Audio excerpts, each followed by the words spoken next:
ไม่ทรงค่าตัวใบมาด้วยวิดีโอคาเฮาในฉันตอบเลือกขับเป็นค่อยปันและเฮงลำนั่นคือดำค่ะ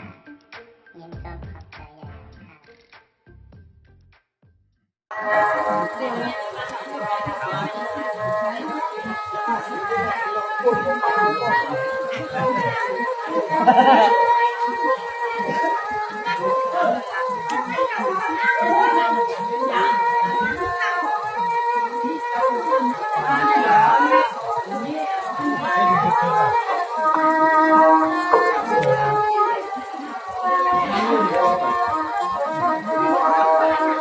เอาค้าในไห้สงค้าในเมื่อในเป็นวัน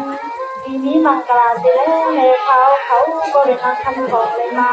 วัดเขาเจ้านี้ที่หันกันจององค์หาหนองพ่อสิในตรงนี้ยังเราแต่หนาวสิเลในทุกคนวันถึงเขาสิในกินบอกกันฟังอันถึงเขาสิพอเป็นน้องลงลันเขาในเขาอะไรเดียวทำมาเสียวในลองต้องมียินเจ้าแต่หน้ามือบอกเขาแสดงเรื่องผัดกันมาเสียวเขาเรียกมือเลี้ยวเลยมาปัญหาในบางย่องแสดงในเหตุการณ์วันค่อยมาตกกันเยอะในห้องย่ำเจอสังกันมีอันเป็นโมซุ่มก็ประกาศกันสิขนมอีฟ้าโตจานหน้าคนอันยาให้เหตุการณ์มันไปฝันให้เลี้ยวดีเสียงดีกันย่อหอกยังเข้าขาเรียนดีวันดีตรงดีให้ดีนะเรียนดีทั้งดีเขาขาในวันเขาขาหนังก็อีกปลาดังสู่เจ้าเขาขาให้อยู่นี่นึงทางนี้ขึ้นในกาลนอกร้องนานเขาในมอก็เสียมาในเสียงรู้ก็ในขยับเลยแค่เขาก็พาเอาก็ไปตรงนั้นเองไปขอไปยินตัดสิกันค่ะ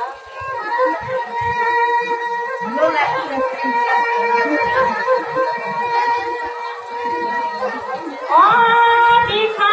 รอดีคำตาค่ะอะไรยังไม่ได้ค่ะเดียนคอย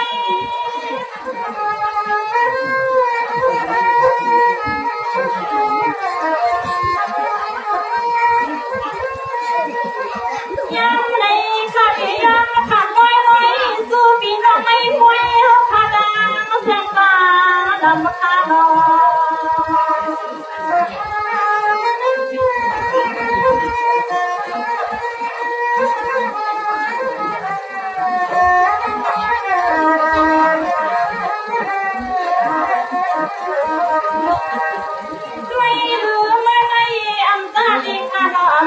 วันไหน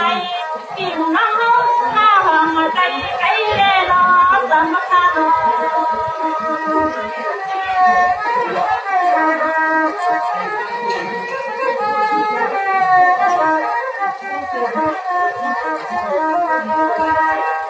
ยังได้อยู่ในลำเด็กเสียได้เห็นข้าน้องสังเกตของเดิมเห็นว่ามันมีปัญหาข้าน้องเสียงสมัยฟ้าลึกซึ้งล้นผู้พ่อผู้คนขยันจะทำมาทับกันเมื่อพาเดินมาตุ้ม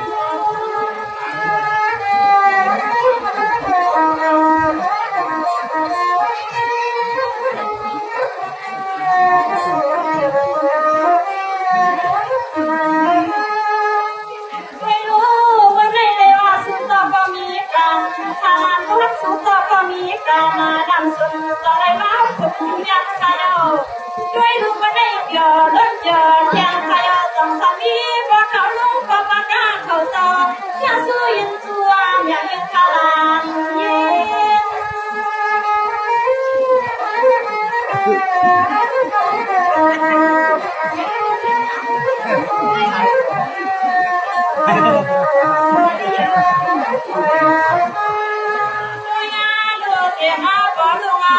บ้านเที่ยงปีในวันน้องพ่อเขาเจ้าดาวเสียเลยนอนจะมาก้าวมาเท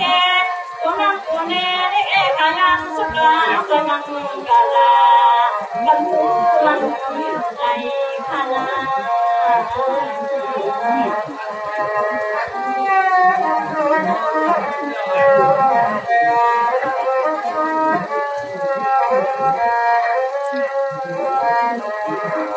ได้รู้นั่นตาดิบนาโนดิบเขาประกาศว่ามาดีเด็กเขา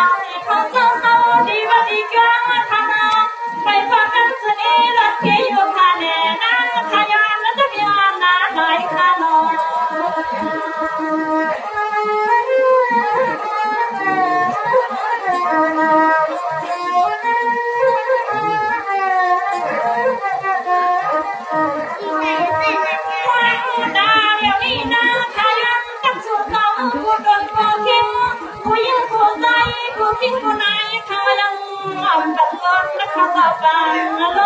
น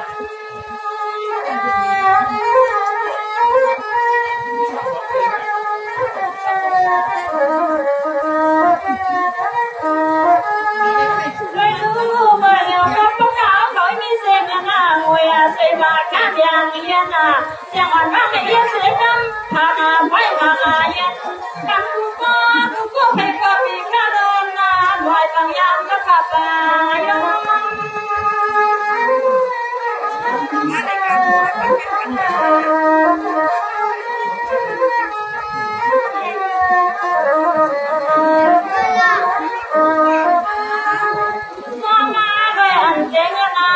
คนโตหน้ามา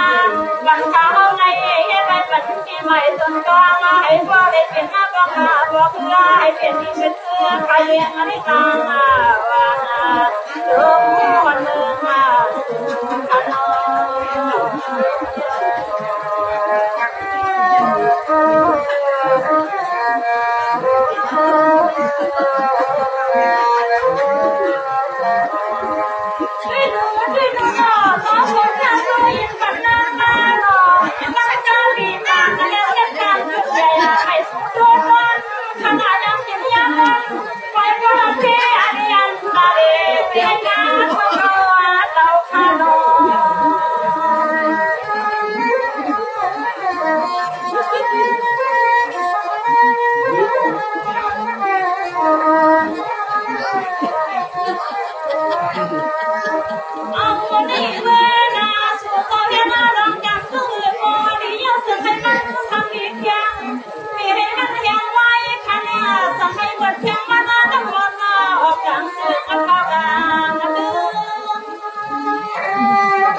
เราได้ที่มันก็คือสิ่ง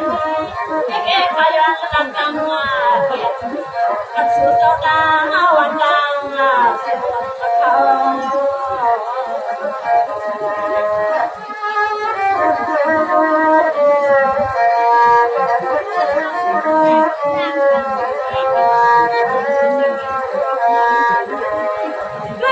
Hãy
subscribe cho kênh Ghiền Mì Gõ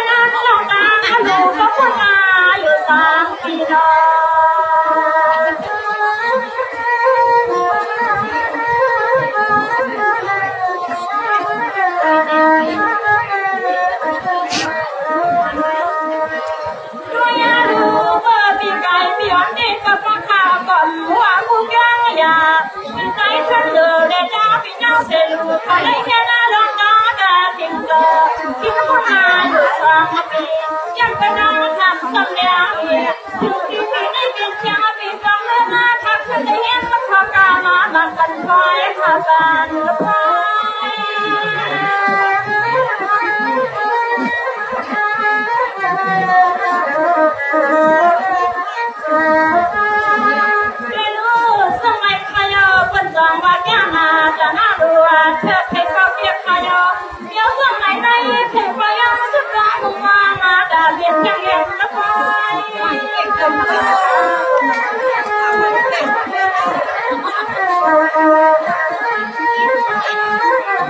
lỡ